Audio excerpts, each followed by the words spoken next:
Hello, listeners, and welcome back to another episode of Between Two Worlds. I'm your host, Annika, and today we are going to be talking about goats.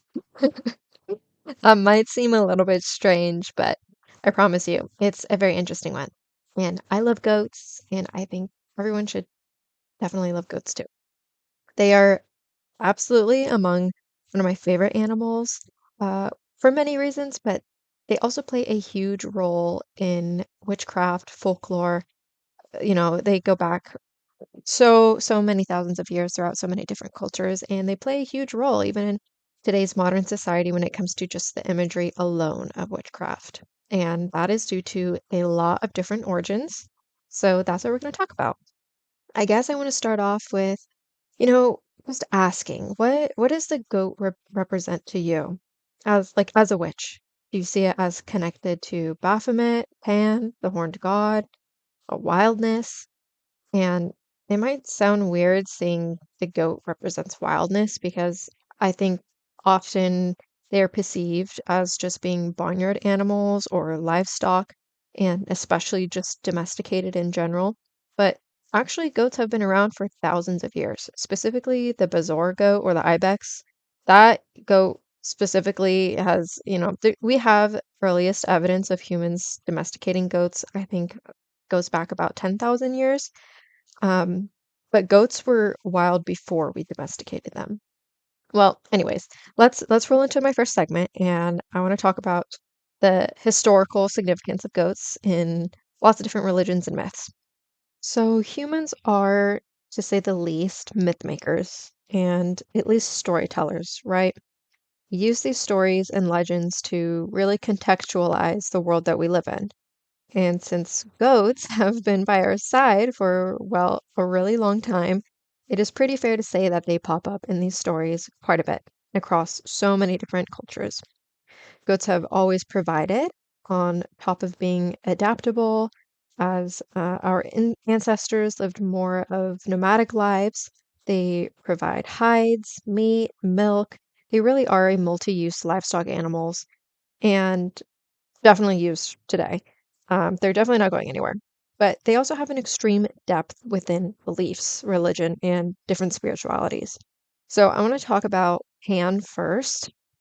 Oh, Pan, I don't know, maybe some of you um, already know who Pan is, or at least I immediately think of Pan's Labyrinth, which is one of my all-time favorite movies as a kid. And if you have not seen that movie, I highly encourage you to watch it. It's a Guillermo del Toro film, so if you have already seen some of his films, you kind of already know what to expect, right? It's, you know, dark and gothic and very rich in folklore. So essentially, this young girl meets a fairy who takes her to this old faun, who's essentially Guillermo del Toro's depiction of the god Pan. Now, traditionally, Pan is a Greek god. He rules shepherds, hunters, meadows, forests, and the mountains. Kind of catching my drift here, he really is everything when it comes to the wildness. He really is the wild. So, what I know at least is Pan plays these panpipes and chases nymphs. And of course, these panpipes have a story, and Pan, being a goat, which is related to or connected to at least fertility and the masculine energy, he definitely was said to be very ambitious, vigorous, and lustful. So essentially, he chased these nymphs around. And one of the nymphs fled his advances and was transformed into a mountain pine, which is the god's sacred tree. Another escaped, um, but was turned into a clump of reeds, I think, from which Pan crafted his pipes. And the third was cursed to fade away for spurning the god, leaving behind just a voice to repeat his mountain cries. So Pan is described as being half goat, half man, very similar to what we would see in today's movies and shows when it comes to a fawn. You know, legs and tail of a goat, pointed ears and horns, but also the torso and the face of a man with a beard, and of course, human arms and hands to play his pipes. So, as you can imagine, being a Greek god, even though he is not a very popular one, if I think maybe that's the right word to say, He is always present and he embodies nature. He embodies sexuality and wildness, and his name literally translates to all. So I definitely want to get further into working with Pan myself. However, that's just kind of what I know about him for now and the connections when it comes to Greek theology and the goat. But I want to talk a little bit about Norse origins too. By all means, I am not well versed on Norse mythology or theology, and I am not a Norse practitioner, but I do know my fair share. And I know that Thor's chariot is drawn by two goats. And these goats aren't just animals, but again, they are embodiments of Thor's power and thunder itself. There is one more goat that I at least know of within the Norse pantheon, and that is Hydrun. I don't know how to correctly pronounce it, but she really is like the great goat of Valhalla, or I think also called the nanny goat. And she produces all of the mead for the warriors who died strictly from her udders alone. And that is pretty fucking badass to me. I just think about all these warriors in Valhalla like going to go get some meat off the tap, and it's just a giant, gorgeous goat, and they're just getting it from her udders. I don't know. It's really cool to me. Okay, with that little bit of background, when it comes to mythology, let's get into Judeo-Christian contexts with goats, because this is where we're going to run into things like why the goat is associated with the devil and witches and evil in general when we're talking about translations into the goat being represented for witches in today's society. So, how the fuck can an animal be evil by nature? Well, I'll leave it up to the Christians to fill that one in. Just kidding, kind of. Okay, so I'm not going to go into everything when it comes to, nitty-gritty details, but I'm sure you've heard of the scapegoat. And this is extremely fascinating to me because we hear this a lot. And this really goes back to the Day of Atonement and in the book of Leviticus. And it's called the Yom Kippur ritual, which appeared in the book of Leviticus, where the scapegoat and the Jewish priest came together, and he would confess the sins of Israel and the Israelites on the head of a scapegoat, specifically for Azazel, who was then led out into the wilderness to die, well, a sufferable death, alone, without food or water. And then there was a second goat, and this goat represented the Lord's goat, which was killed and burned and sacrificed for God. Now, these animals are also demonized by Christianity, becoming a symbol of sin, lust, chaos, and judgment. They were used to represent the consequence of one's actions, really. There is this parable of sheep and goats where Jesus really uses the separation of goats from sheep to illustrate the consequences of one's actions. There is also Jacob's deception, where Jacob covers himself in goat skins. Really, I'm not sure about the logistics of all this, but he supposedly covers himself in goat skins to deceive his father into thinking that he was his firstborn son. I don't know about you, but sounds like witchcraft to me. But somehow, even with goats now being perceived with deception, their horns representing Satan and sheep being their purer counterpart, they got stuck to the hips of witches. And personally, I like to fantasize that witches during the Sabbath found this scapegoat of Azazel and took pity on it and took care of it. And maybe that's why we are connected goats. But that's just me. Well, anyway, back in the Middle Ages, and when we talked about the Malleus Maleficarum, goats were among the familiars associated with witches and the Sabbath and shapeshifting. Witches were said to ride goats to the Sabbath because of their mutual relationship to Satan. This really solidified both of them with the devil. And while old beliefs viewed this wild horned animal with the sacred and fearlessness and wildness and masculinity, they were just simply turned into a vessel for humans to strap their sins onto and let loose into the forest for them to burden spiritually. Okay, so before I kind of get into when it comes to working with goats, I want to have a quick segment on Baphomet.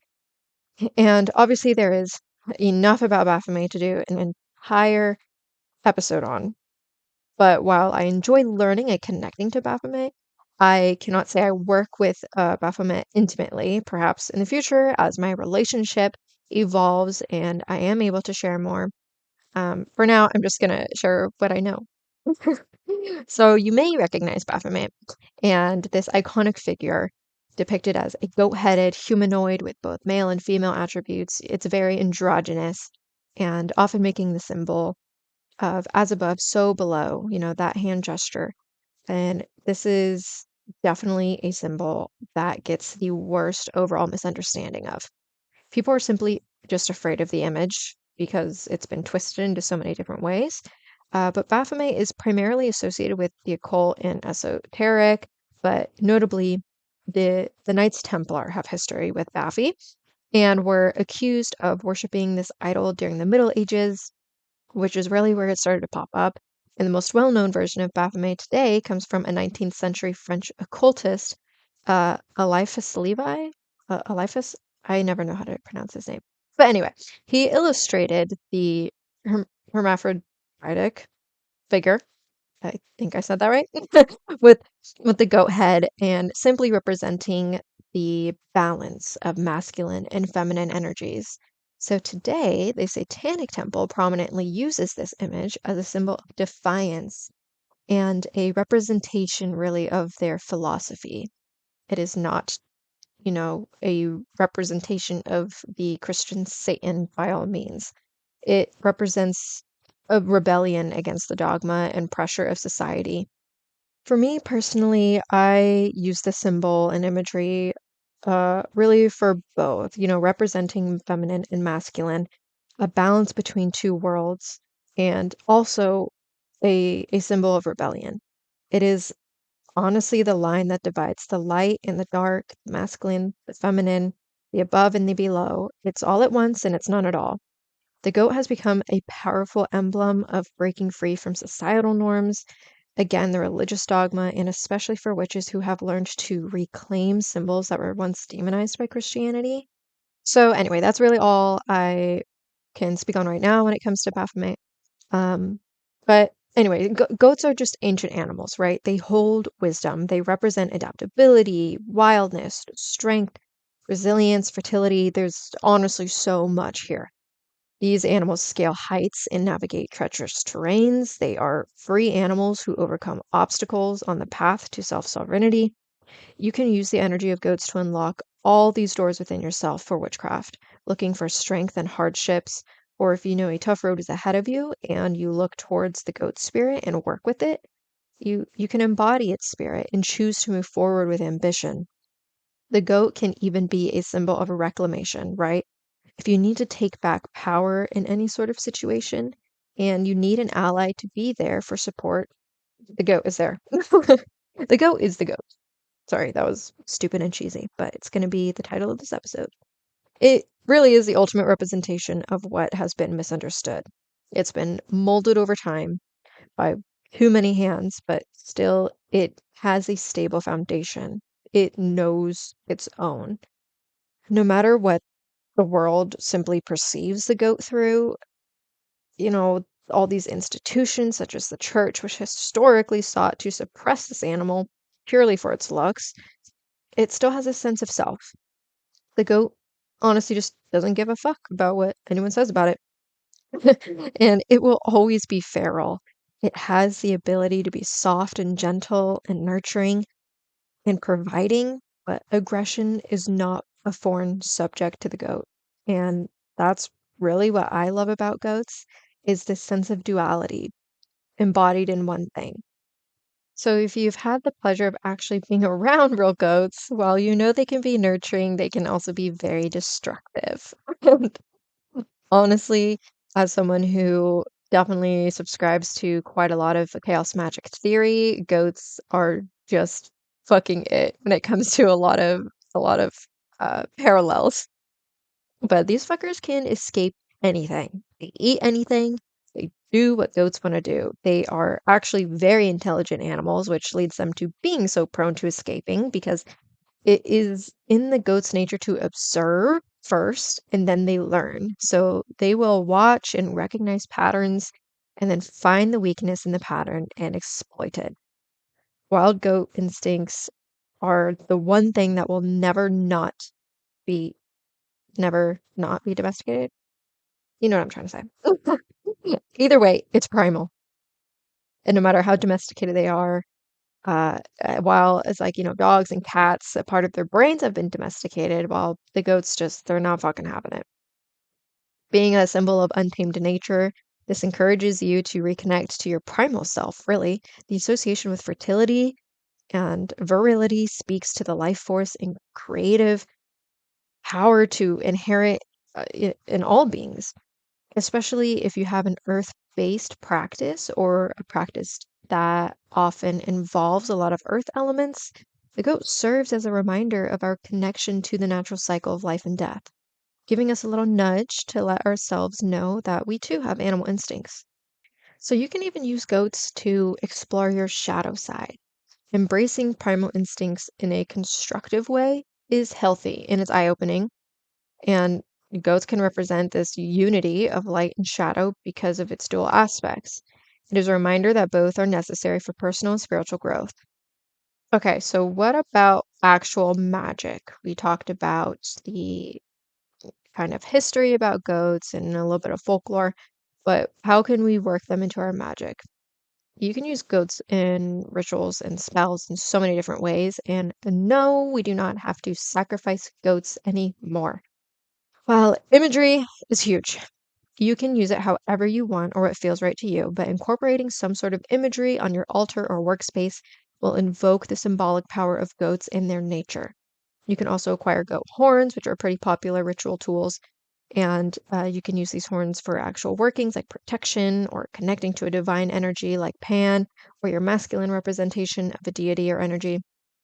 Personally, on top of those kind of goat paraphernalia, I actually have a discounted Halloween um, decoration. So if you know those like super silly skeleton Halloween decorations where they make like the skeleton butterflies and the skeleton frogs, and they're just like very anatomically incorrect. I went to Michael's last year and I was just going through, and of course, it was like October 15th and everything was already 50 or 40% off. But anyway, I came across my own little Philip, and it is a life size, small, but it's a life size goat skeleton. And it is battery operated, so it makes a little noise, but I don't use it for that reason. But I love to adorn it with, lots of different herbs. And when I do my workings with goat spirit, I really like to have it as my visual representation as the goat spirit and its masculinity. So honestly, I love it. And if you can find something very similar and you don't want an actual goat skeleton, yeah, it was like 20 bucks and it's great and it'll last me forever because it's made of plastic. So if you are a practitioner who enjoys working with remains, then obviously goat skulls too are a big one for using in magic, for balance between life and death, or even necromancy. Um, Depending where you are in the world, I believe you could acquire goat bones from grocery stores. Depending on the type of grocer you go to, or if you have a local butcher, or if you live somewhere where there's lots of ranches, goats are very prevalent when it comes to livestock. And this is something that you can't acquire like you would beef bones. So if you have the pleasure of doing that, then that would be great too. Goat related materials like milk for horns can be used in all sorts of spells. I actually usually have quite a lot of goat's milk on hand because I give it to my dog for his tummy, and he really loves it. It's all natural, farm, pasture raised, so using milk in abundant spells is something that I really like to do, even for, nourishment and growth workings in any aspect of your life. And of course, you can use this for fertility workings as well, and it doesn't have to just mean fertility in, the traditional sense of making lots of babies, but being fertile in any symbolic way. So then goat bones are really good for banishing or protection because they carry the goat's direct connection to resilience and strength, right? They are the actual vessel that carry that animal up steep rocky terrains, down long hard paths, and you can use this as a talisman, charm, or in your osteomancy kit. I would suggest really connecting to what the part of the goat that you're using has actually done for the animal in its living life. Now, let's circle back to this idea of the scapegoat. Well, if you like this idea of using goats in a more evolved metaphorical practice for releasing spells, then you could somehow work the goat into a sigil for burning, or even, again, going back to imagery, using a picture. Really, what I like more is switching the narrative. And while the idea of the scapegoat is still there, I like to offer and perform symbolic sacrifices to the goat as a way to cleanse and purify what it is that I am releasing. You can tie this into obviously the moon phases as well and magical timing. But instead of saying, well, here you go, have my burdens and take them and they're yours now, it's definitely more of an offering and a sacrifice to show gratitude towards the goat, almost like eating your released energies or whatever it may be. Okay, so let's talk about one of my favorite things of all time, which is astral travel and head writing. Because again, this idea of riding a goat to the Sabbath is just fucking badass. So I took that shit and I ran with it. So, if you are a witch who is involved in head writing and astral projection, you absolutely can visualize or even get more creative and create a servitor as a goat to guide you on these spiritual realms. I take advantage of this 100%.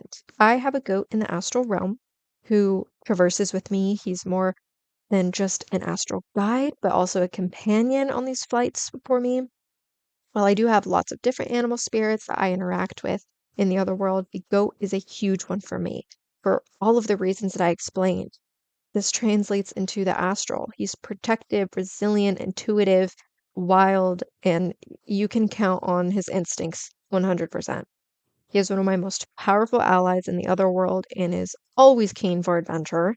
So, seriously, I encourage you to at least begin some sort of relationship with the goat in some form or fashion within hedge riding if you can. You will definitely not regret it.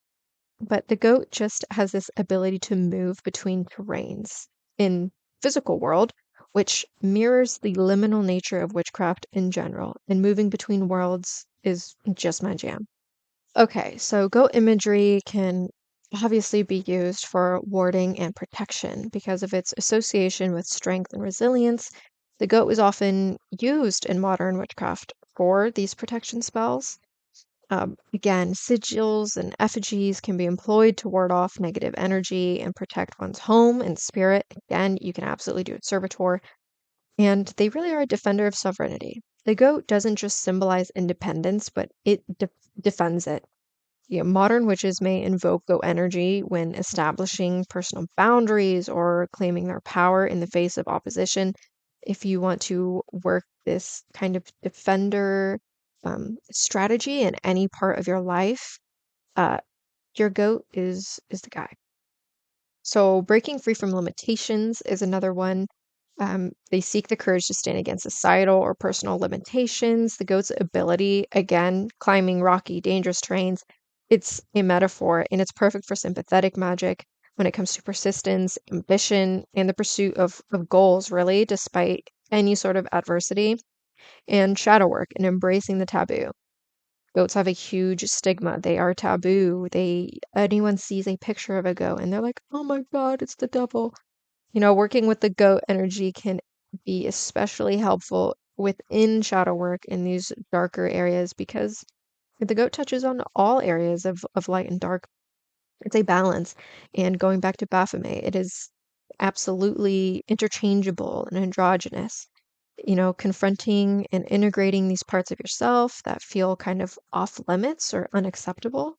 The goat can become a guide for navigating these darker, uncharted aspects of yourself, which ultimately lead to your growth and your transformation. While a lot of historical accusations of witches attending the Sabbaths often involved goats, either as a devil in disguise or as their familiars, the black goat was said to, appear at these gatherings as a manifestation of many things like indulgence and lust and rebellion against moral constraints, but as witches. I'm pretty sure that's the fucking point. Or at least one of them. Well, you know, you might be able to see this imagery as not a source of shame, but as an invitation to explore and accept, your full range of human experiences, including pleasure and sensuality. When we go back to talking about Pan, and when it comes to sexuality, that is something the goat can also be involved in if you partake in that kind of magic. And the historical association of goats within the church and the way that the devil played on humanity's fear of the wild and unclean, it really just was this fear of being unclean and feral and ultimately undomesticated, which is similarly cast as taboo figures anyway. We're accused of worshiping these goats and partaking in unholy acts with them. Like, fucking take that shit back. That the goat is ours, okay? Modern, in modern witch society, I guess, if you want to say, we reclaim this imagery. We have reclaimed many different types of energies and imageries and symbols, and we keep going for it, transforming fear into empowerment.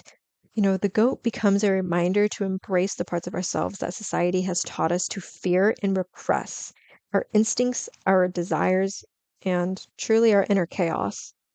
So, Mr. Goaty Goat is definitely an outsider's animal. The goat has long been a symbol of rebellion because of really just the way they are as animals within their own instincts, but also when it goes back to Baphomet and the Church of Satan and the way it has been utilized within that standard. But standing outside of the norm in is in this untamed nature and a refusal to conform, make it a perfect representation of the witch who traditionally operates outside of societal expectations, right? That's again the whole point.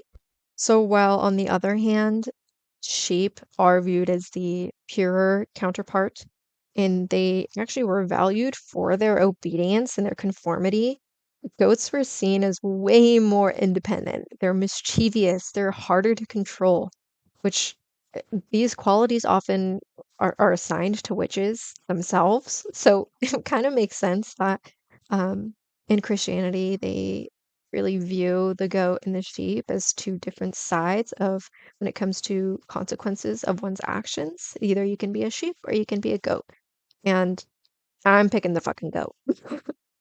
Okay, so I guess we can start to wrap this up and ground a bit. Goats are confident creatures. You may find, if you resonate with the goat, then working with the goat is going to bring you a lot of resourcefulness and a lot of adaptability when you navigate through challenges. It's just the bottom line. You start working with goats more and you begin to carry that energy with you, and it translates within your mundane life in lots of different ways.